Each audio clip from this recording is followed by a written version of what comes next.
What's the matter? Nicanor Ivanovich asked quietly, going after the visitors. There can't be anything like that in our apartment and, your papers begging your pardon.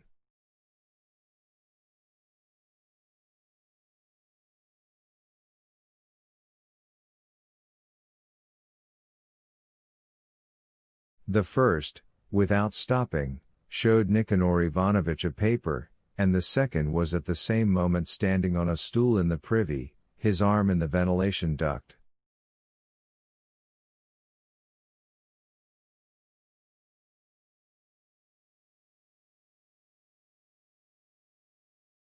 Everything went dark in Nicanor Ivanovich's eyes. The newspaper was removed, but in the wad there were not rubles but some unknown money, bluish-greenish, and with the portrait of some old man.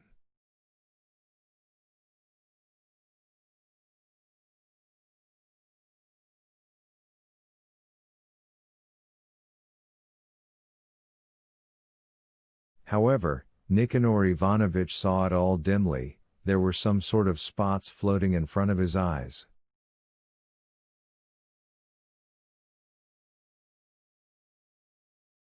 Dollars in the ventilation, the first said pensively, and asked Nicanor Ivanovich gently and courteously, your little wad?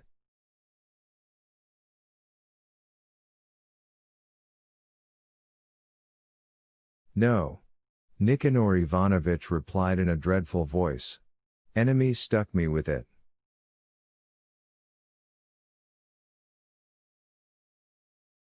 That happens, the first agreed and added, again gently, well, you're going to have to turn in the rest.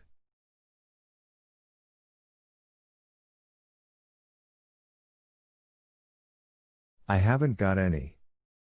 I swear to God, I never laid a finger on it. The chairman cried out desperately.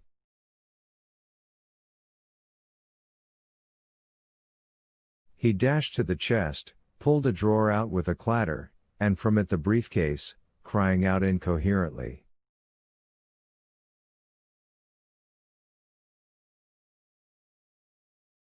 Here's the contract that vermin of an interpreter stuck me with at Koroviev and Aponsnez.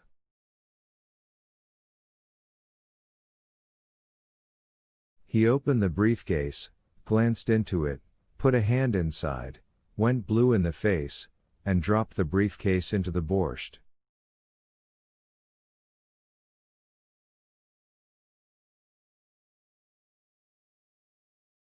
There was nothing in the briefcase, no letter from Styopa, no contract, no foreigner's passport, no money, no theater pass.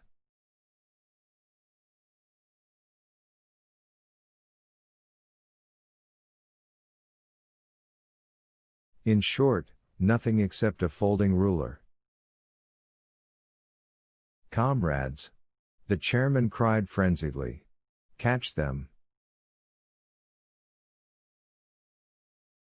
There are unclean powers in our house. It is not known what Pelagia Antonovna imagined here, only she clasped her hands and cried.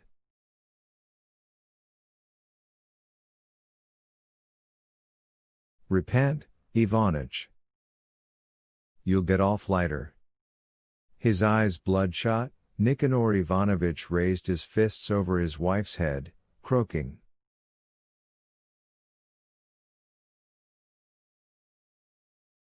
Oh, you damned fool. Here he went slack and sank down on a chair, evidently resolved to submit to the inevitable.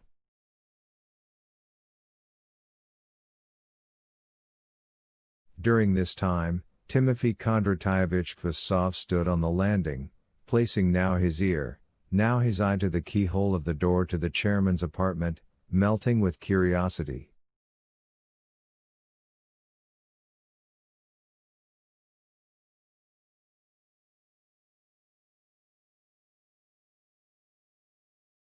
"5 minutes later, the tenants of the house who were in the courtyard saw the chairman, accompanied by 2 other persons, proceed directly to the gates of the house.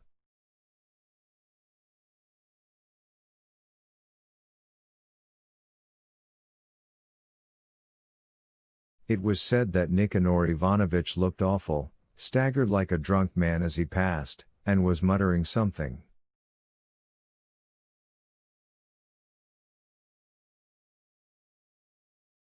And an hour after that an unknown citizen appeared in apartment number 11, just as Timothy Kondratayevich, spluttering with delight, was telling some other tenants how the chairman got pinched, motioned to Timothy Kondratayevich with his finger to come from the kitchen to the front hall, said something to him, and together they vanished.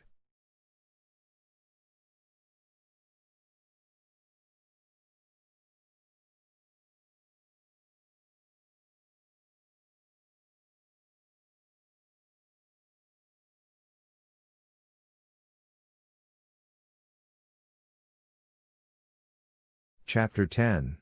News from Yalta.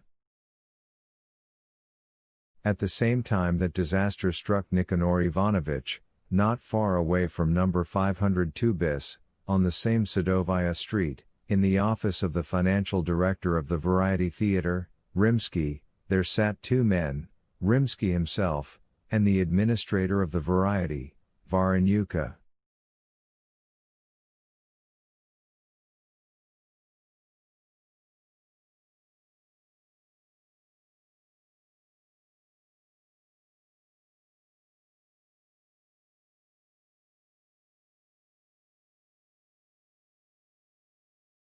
The big office on the second floor of the theater had two windows on Sadovaya and one, just behind the back of the fine director, who was sitting at his desk, facing the summer garden of the Variety, where there were refreshment stands, a shooting gallery and an open-air stage.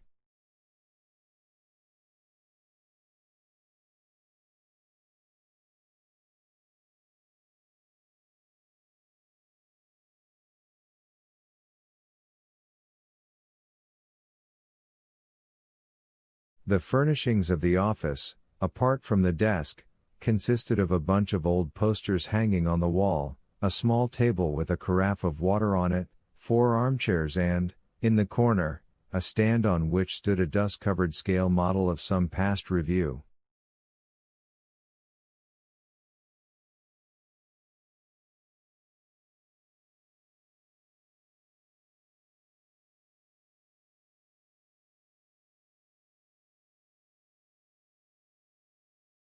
Well, it goes without saying that, in addition, there was in the office a small, shabby, peeling fireproof safe, to Rimsky's left, next to the desk.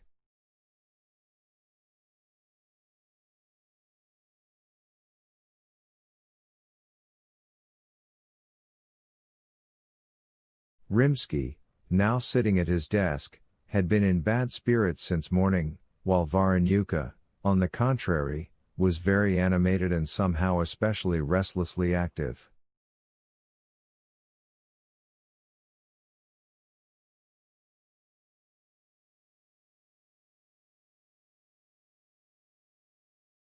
Yet there was no outlet for his energy.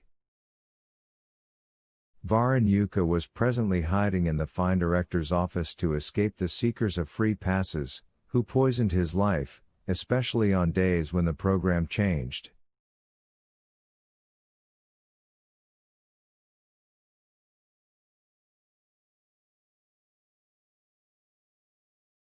And today was precisely such a day. As soon as the telephone started to ring, Varanyuka would pick up the receiver and lie into it.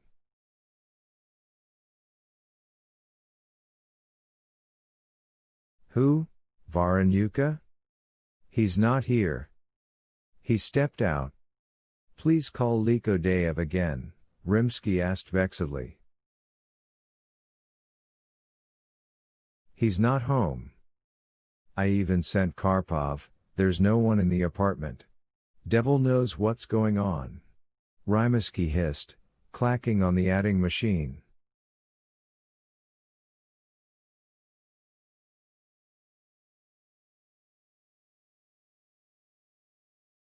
The door opened and an usher dragged in a thick stack of freshly printed extra posters. In big red letters on a green background was printed,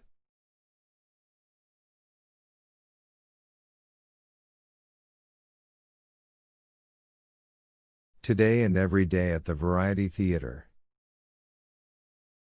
An additional program. Professor Woland. Essences of Black Magic and its Full Exposure. Var and Yuka stepped back from the poster, which he had thrown onto the scale model, admired it, and told the usher to send all the posters out immediately to be pasted up.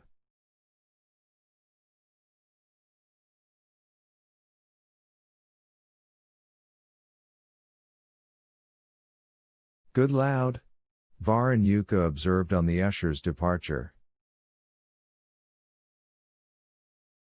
And I dislike this undertaking extremely, Rimsky grumbled, glancing spitefully at the poster through his horn-rimmed glasses, and generally I'm surprised he's been allowed to present it.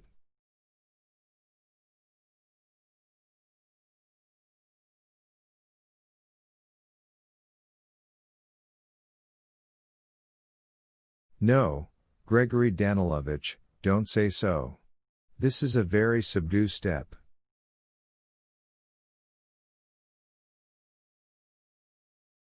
The salt is all in the exposure. I don't know, there's no salt, in my opinion, and he's always coming up with things like this.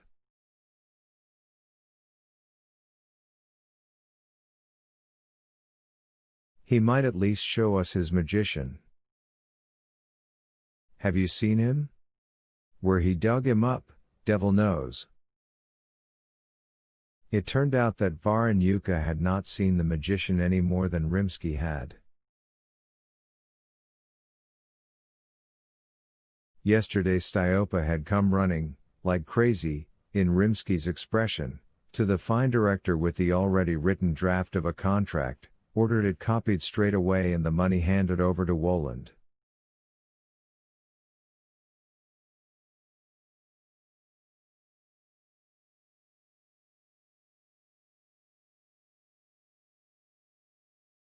And this magician had cleared out, and no one had seen him except Styopa himself.